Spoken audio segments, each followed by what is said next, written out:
Everyone, welcome back to TY Hub Live here in Casement Aerodrome. We're now joined by TMAST, or the technicians. I'm here with Flight Sergeant O'Brien and Commandant Roach. Thank you so much for joining us. No problem. We're going to have a little chat about technicians and what it is that you do and how long you've been here and how long you want to stay here, what it is that we're going to be doing. If you wouldn't mind telling me about your own career path. Okay, I came through the apprenticeship program initially back in the 80s, and then had an opportunity. Then I went back to Bolton Street at night, as it was at the time, and got a diploma, and then I got a chance to be commissioned, and then went back full-time for 2 years to get the degree, and then I was appointed an engineering officer back in the 90s. So I've been that ever since, so it's a great career path for a young person that's interested in aviation. I'm now in charge of the technical training school. We take in the apprentices, and this year we're going for a TMAST again, which is a trainee military aviation system technician, but it is an apprenticeship, and it's a mouthful. yeah. It's a bit, we're hoping to go back to just apprenticeship soon, but we are aligned with the EASA program, which is European Aviation Safety Authority. So our qualifications are the same as anyone else who's going through Aer Lingus or Ryanair. So we're completely compatible with what's happening in the aviation industry throughout Europe.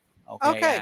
And then the Air Corps is unique in that we've helicopters here, so our technicians are trained as helicopter technicians, where we very few doing that, and what is the difference between us and going to an apprenticeship, say in Ryanair or Aer Lingus? Well, they work on big commercial aircraft. Our aircraft are obviously military type, much smaller, same systems that are in place, but our technicians get to work on every part of the aircraft. So at the moment we have PC-9s, PC-12s, two CASs, a Learjet, two or three different types of helicopters. The AW139 and the EC135. Okay, and that's a lot to manage. Yeah. But obviously, as a technician, you don't do every single one of them. They're specialized. We've our fixed wing guys, our helicopter guys, and then obviously their avionics. So they're the three streams that is broken down. Now they're trained within the school to be able to work on all of them, but then when they finish with the school, they go into a unit, and whether it's helis, they're working on helicopters. If it's fixed wing, it's either the PC-9s I've here, the 12s, or the new CASA 2 or the Airbus 295s, and then avionics will kind of work across all the fleet. Okay. You know what I mean? Because radios and communication systems and that, so they would do specialist courses, but they would work on nearly any aircraft that's required. And is avionics taught through the TMAST or through the 4 years? Yeah. So they're what we class B2s. Okay.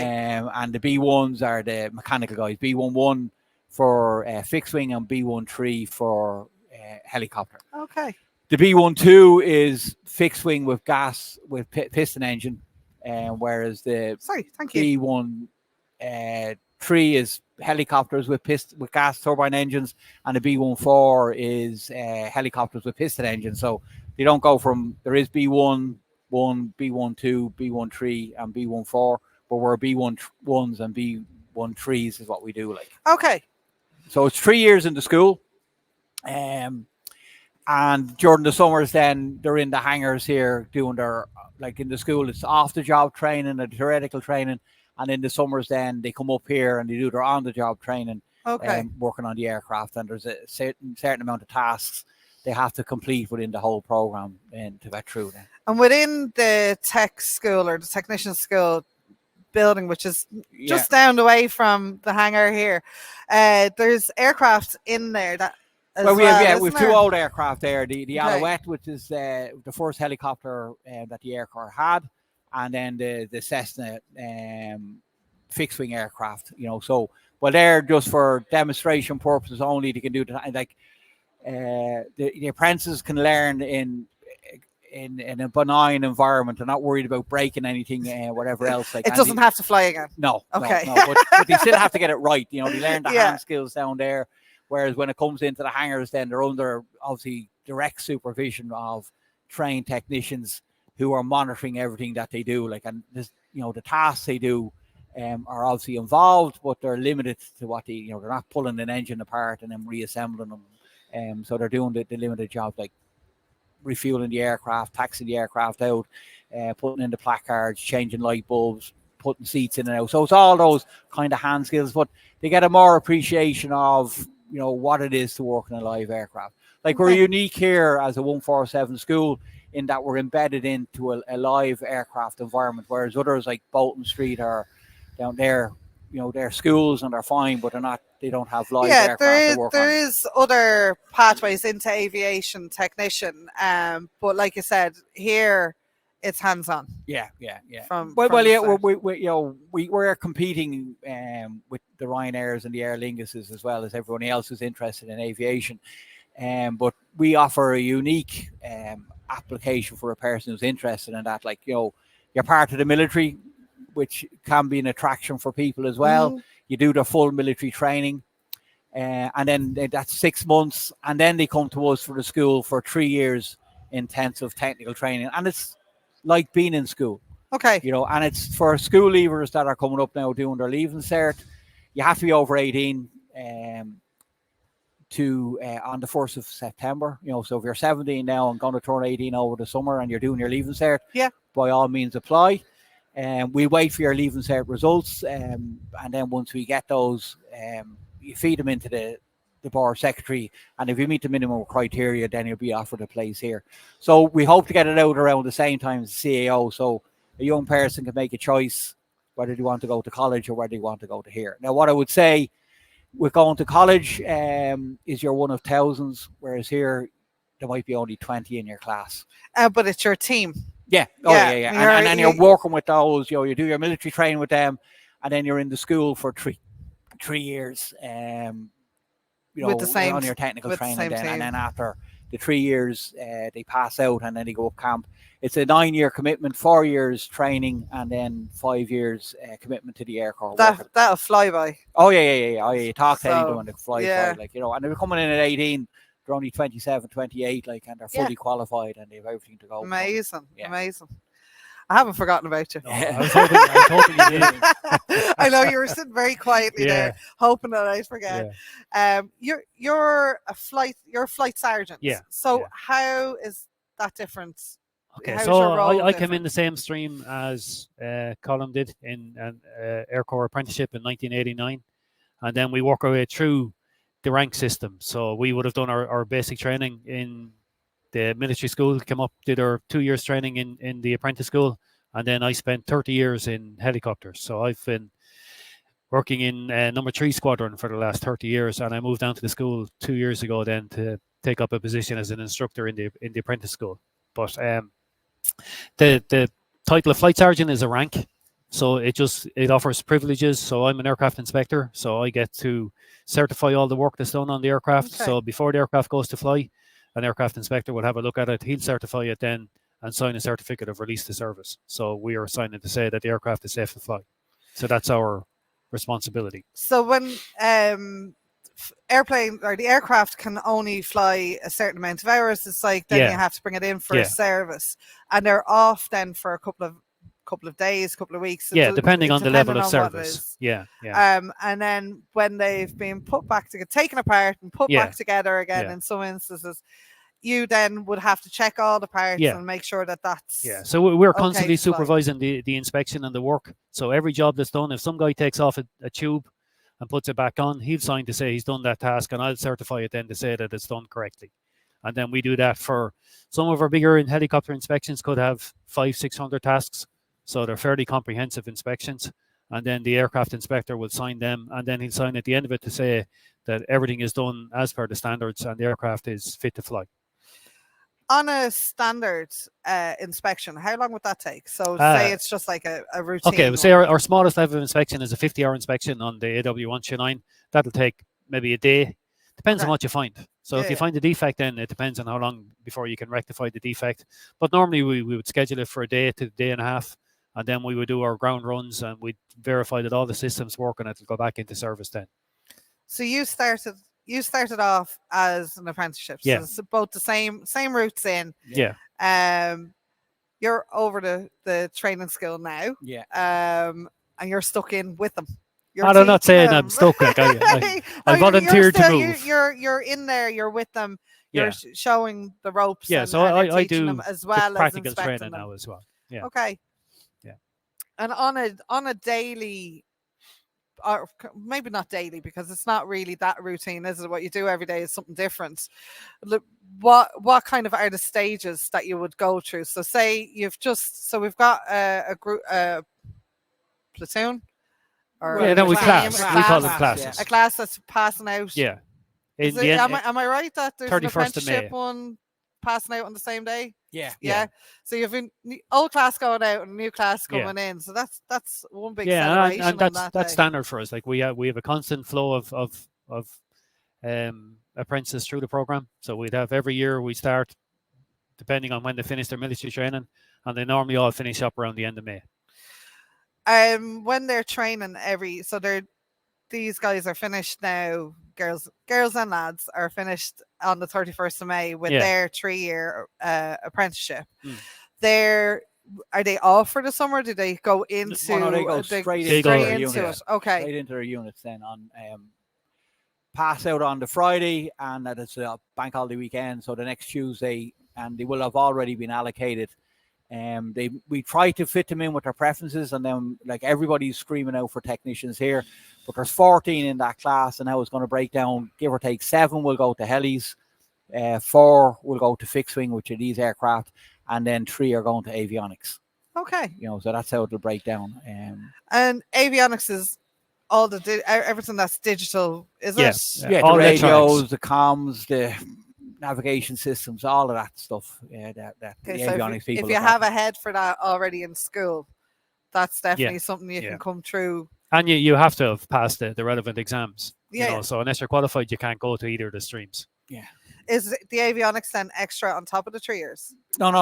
It's all embedded within the 3 years, and we train the EASA system, which is the Part 66 syllabus is what we follow, and it has certain streams. But because we're such a small school, we bring everybody through everything, and then generally speaking, and it is really that I wouldn't be into avionics myself now. It's biomechanical. It's just not my thing. And then the people even who come in don't even and then they find that, I really understand this. Yeah. Like say, for example, module 4, which is the fundamentals of electronics. Well, for a B1, that's only a 90-hour course, but for the B2, it's 180 hours. Okay. So there's extra knowledge that they get on that, and what we do is we bring everybody through all the modules. And they give them all the same time, so they all get the full 180 hours. Great for the guys who are only B1 because they overshoot what they need and they're able to pass the exam at the B1 level. And for the B2 guys, then they will shine in that course and they'll go through it then. So it's and you're talking about the normal day. It's exactly like school. We start off in September. We break for 2 weeks at Christmas. We're back in Easter, a week off for Easter, and then running up to the end of May, beginning of June, and then we finish after exams. And the senior class pass out, the junior class are coming in, and the other 2 classes move up from second years to third years and third years to the fourth years. But we work on 2 days practical every week. Okay. So they're doing the theoretical training 3 days a week, and then they're out in the hangar or the workshop or the lab, depending on the module they're doing. And there's a whole series of practical tasks that they have to complete, 140 in total over the 3 years in each module. And so they're applying the knowledge the theoretical knowledge they learn in the classroom to practical knowledge under the supervision of people like Mark here, who's the NCO technical training. So they're inculcating into the apprentices the importance of tool control, selecting the right tool to do the job, reading the manual before they start to work, and they be questioned, why are you doing this, why are you doing there, and they build up their hand skills. And we get it, people coming into school from school now, it's not like when I was there, we were doing metalwork and woodwork. That's kind of moving away. And even that is different, is technology and that. So for some of them, it's the first time they've even seen a screwdriver or a spanner or a ratchet or whatever. And they're learning how all that comes together for themselves. Like, so you don't need to have the knowledge or preparation, really experience or anything like that beforehand. It would be handy to know how to use a screwdriver. It can be good and it can be bad, because sometimes you get guys come in, I've done this already. And others, and then they think, oh, I've done this already, I don't need to apply myself. Or others who know nothing, then say, I know nothing about this, and then they apply themselves to it. So for sure, like, and we extended it to STEM maybe 2 years ago as well. So we could, before it was like engineering, construction studies, technical graphics, physics and chemistry, and that's a very tight pool. Okay. So we extended it to STEM. But we're very confident in that we can take anyone, and if they're willing to apply themselves and they have the aptitude, they'll get through the course, you know, and they've 3 years to pick it up, you know what I mean? And they build as they go through the course then. Especially when they have yourselves there to train them, but also others around them. So they're in a working hangar and they're in with others that are already working it. So everybody's teaching each other and helping each other out really along the way as well. I have got a live question, because we will be getting live questions in throughout. So if you have any technical or technician questions, please do fire them up onto the comment section and we'll try and get around to asking them all. Here's one that's kind of a little bit backwards than what other people have. We spoke about briefly there earlier with Captain Stanley. He came in as TMAST and he went on to different stages and up from TMAST or from apprenticeship up to captain. If you start out in the cadetship, so everyone's kind of like, you can go through the different pathways and go to different jobs within here. But if you start out as a cadet or start and then become a pilot, can you then transition to maintenance? No. No, you can probably transition to an engineering officer. But we don't get that. Yeah. You don't get the opposite, do you? We have a number of, every year, a number of our apprentices. Some will apply for the cadetship and they don't get it because it's obviously a higher standard. They'll come into the technical training stream and it gives them the military training and a bit of experience. And so every year we lose 2 or 3 apprentices into the cadet system. Some go line, which is pure soldier, and some then will go to the pilot training. Like, so Orla Wheeling, who came in 2020, now is up here in this, just commissioned, and she'll be starting her flying training now in the next few weeks. Wow, okay. So she started as an apprentice, and then one of the guys who came up last year had just come to the school, and the cadet interviews came on, and he's into 2 of them actually are in that class, the current class at the moment, trained to be pilot cadets. So what if you have got that clash of interests where you like the mechanical aspect of an aircraft, but you have gone into cadetship? You can't come back down. Well, they don't. The pilots, they just don't. Because it just doesn't happen because you're in the cockpit. You're flying. Yeah, their work is just too involved as it being a pilot. It's a totally different career, you know, and they just concentrate on their flying, and there's no way they're going to be coming back to do maintenance, like, you know, or engineering. You never know. Yeah, but nobody has done it yet. Every technician here has levels of responsibility and privilege that's certified. So you do an interview, and you're found suitable to do the level of work that you do. So nobody comes in and just works on an aircraft with no qualifications or no, you know, I'm a pilot, I'm going to change a wheel. It can't happen. Well, there's that. That was that question. Yeah. No, and it is like they're completely separate because the technicians do such an important job here. Yeah. Everybody is approved to work on. So I can't work on a fixed wing aircraft because I'm not approved. So there's approval levels for everything we do. And if you were fixed wing and you went to can you change? Yeah. So we do a conversion course. You do the appropriate training, and then you'll go back before a quality board, and they'll find you suitable or not to work on the aircraft or give you different levels of privilege. Because while you're training in the 4 years, you do get to try out, or you not try out, but you do. You get a bit of work experience, hands-on with all the aircraft. Oh yeah, well, part of the EASA program is that they have a full spectrum of training You know, it's what they call T-type people. They've crossed the top bar. They have experience in avionics, electrics, engines, systems, and everything else.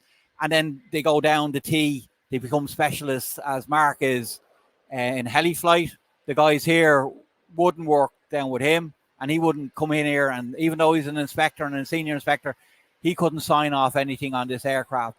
And I suppose the aircraft apprenticeship, rather than what we call an I-shaped person, someone who goes into computers or just an ordinary standard apprenticeship as a plumber, all they know is plumbing, all they know is computers, all they know is bricklaying. Here, we're T-shaped.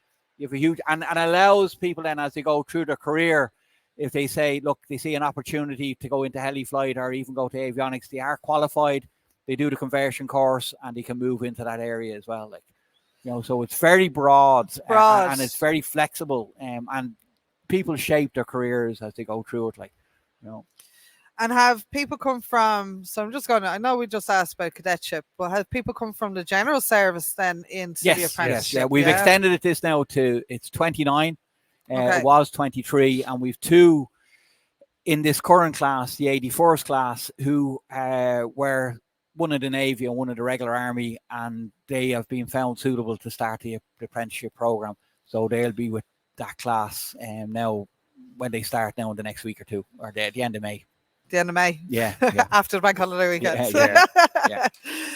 And it's when you're then working as a technician, is it 5 days a week? Is it shift work? Is it 9 to 5? It depends on the unit you're in. Okay. So I was in number 3, which was helicopter. So we did the air ambulance service in Ireland. So we have a 24-hour cover there. So we have a team of pilots and technicians down in Athlone. That's where the helicopter is based. So they're there 24 hours a day, 7 days a week, 365 days a year. So we have a crew for that. We also have a tech crew here that come in early in the mornings, and we work weekends to cover inter-hospital transfers, VIP flights and everything. So for number 3 and number 1, they're 2 operational units. They would have outside hours. Some of the other avionics and things, maybe not so much. But I mean, it depends on the unit you're in and the requirements that unit has to perform. If you're in one of those units and you're on standby for 24 hours or you're working the late shift, does your pay change? So you're entitled to duty money. Yeah. Right. Yeah. Okay. So there's benefits to being part of that team, except for your social life might be affected. You won't have the weekend. You may not have the weekends off all the time. Yeah, no, there is an expectation in some of the units that you would work weekends. And what time of the day would you normally start? In the school, 9 o'clock. School, 9 o'clock. 4. Oh, yeah. So students start at 9. Yeah. Students start at 9. Yeah. You start at standard work. Yeah, I come in at 8. Day. Normally there till 5. And technicians then afterwards. Yeah, well, no, the students that would say that the instructors are there just to prepare for classes a few minutes before the classes start. And then the students start, we expect them there at 10 to 9 and they're finished at 4:30. And they're finished at 4:30. Yeah.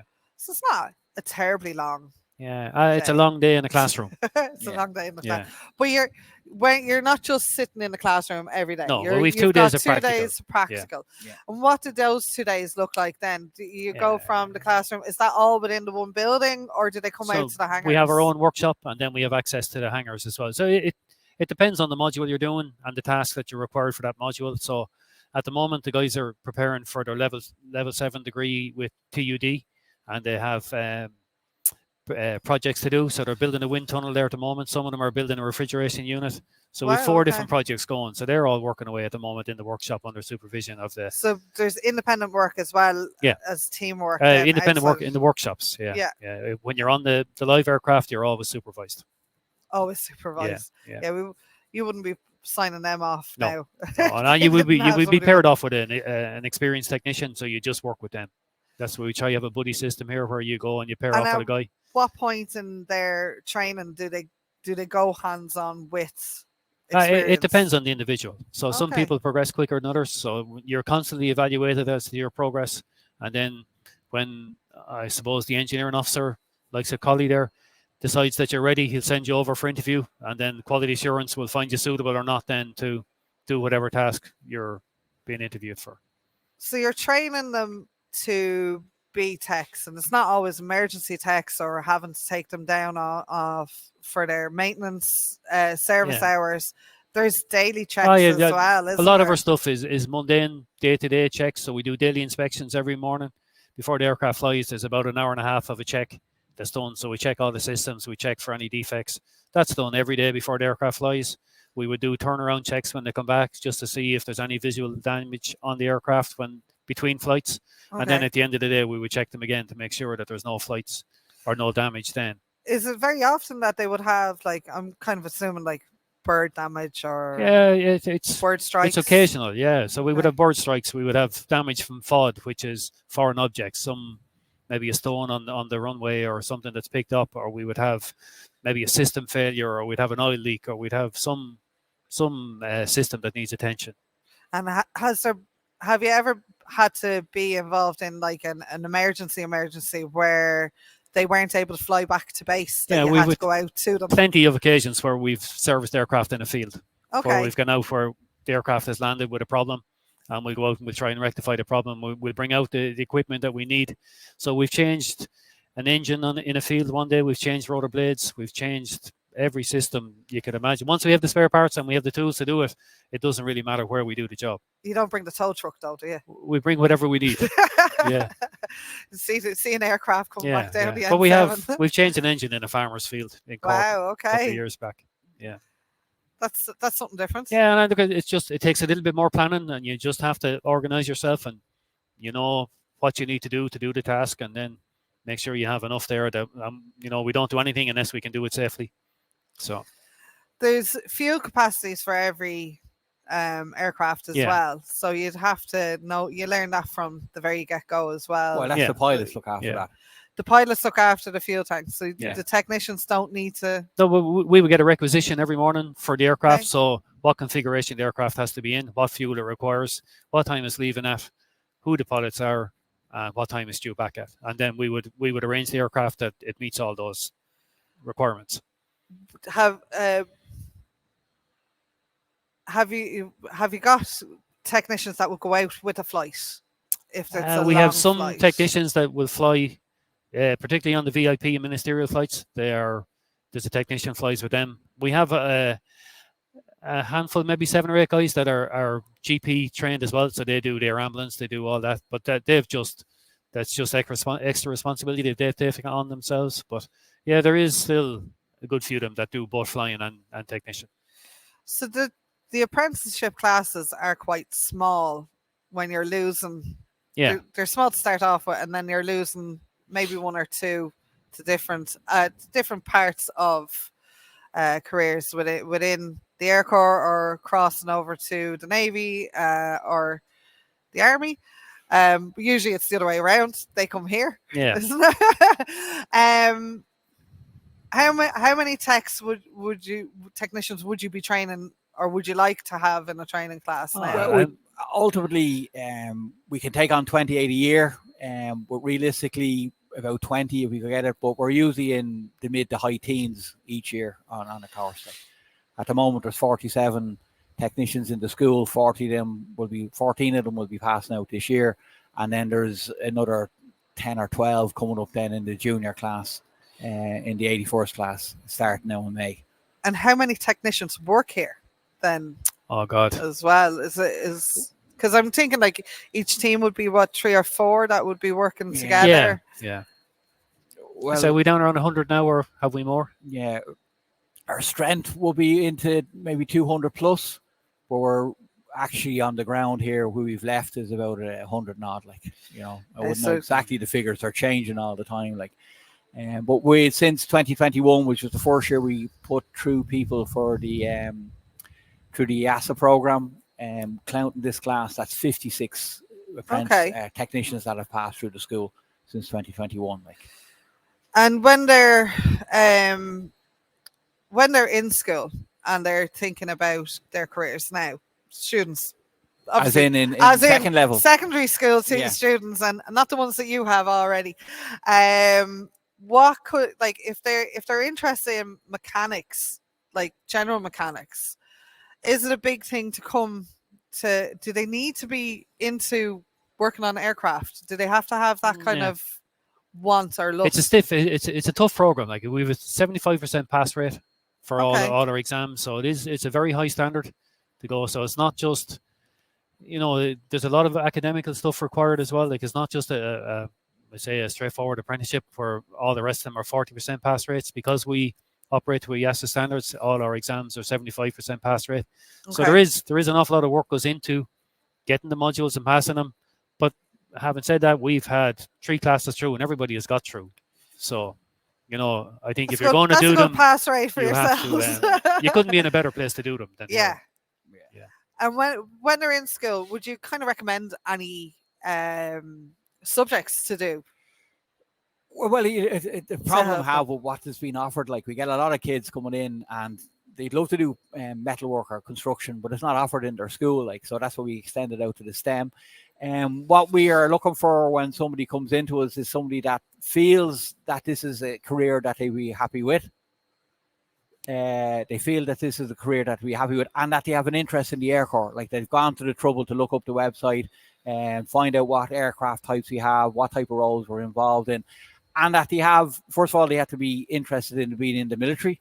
Yeah. Because they do the full military training, and that they feel that they will be willing to apply themselves to doing a technical career.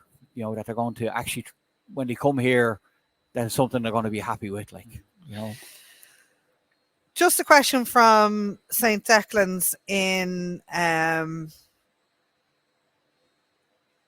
Waterford. How long is the course? It's 4. Is it 3 years or 4 years? 1 year military, 6 months military, but with us in the school, it's 3 years, just 3 years solid, like three academic years. 3 academic years. Yeah. And that's the same. It's kind of like 10 months academic. Well, September to June. Yeah. September to June. Same school year. Do they need experience in advance to come? I know we kind of touched base on that. They don't need any experience at all. No. How long do they have to? No, they have to stay in the Air Corps for 9 years after they finish. No, 9 years total. 4 years training, 5 years. Yeah. Okay. But they don't have to necessarily stay in the one job, so they can do conversion courses. They can move to other sections and other aircrafts as well. So there's not. No, it's not the same as. No, you're not pigeonholed into a separate career. Like, I have, my classmate is a cook. He went down. There was 40 odd lads in our class. He went down and he was interested in being a chef. He's still an army chef. Right. Okay. So he just gave up the apprenticeship and went off cooking. Wow. So we've other guys then that went off doing line careers that went flying. We've guys went to the cadets. We have a lot of office roles around here where people do tech services, which is still a technical role, but it's just not on the aircraft. So you're looking after certification, you're looking after libraries and updating all our maintenance programs. So there's a lot of various careers here. You're not just stuck in one or two. But even when you're in the career, you can go up in rank. Yeah, of course, yes. Yeah. So you can do sergeant and CO. Well, so you do career courses. We'll start off, then sergeant, flight sergeant, and then others then will move in maybe into the commissioned ranks as well, to get engineers or get opportunity to be potential officers. Like, that's what I did. I was a corporal. They had an opportunity to be potential officers. So lieutenant, then engineer, and now I'm a commandant in charge of the school. Like. In charge of everyone. Oh, no. In charge of them all coming through the ranks. Well, yeah, well, for the apprentices, they are. For the apprentices, yeah. I'm God and he's minor God, There's no competition between the two of you at all, is there? No. I'd love to stay and chat more about the technical side of it and get into an engine and show me a little bit more. We might be able to do that at some point. Yeah. Thanks so much for joining us and chatting about not only your careers but also what it's like to come through the path in tech in the tech now TMAST. So it's a trainee military aircraft system aviation systems. I'll get there eventually. Technician. AKA apprenticeship. So that's the end of part 2. Thanks so much for joining TY Hub Live in Casement Aerodrome. We're going to take a short break again. We'll have a little video playing with some more footage of the aircraft being in what it's like to be in the Irish Air Corps, and we will be back after the break at 11:15-ish. So sometimes it runs a little bit. So we are live, so it runs a little bit over sometimes. And we're going to be joined by the Pilot Cadetship pathway, and we're going to have a great old chat about what it's like to fly up in the sky. Thanks a mil. See you soon.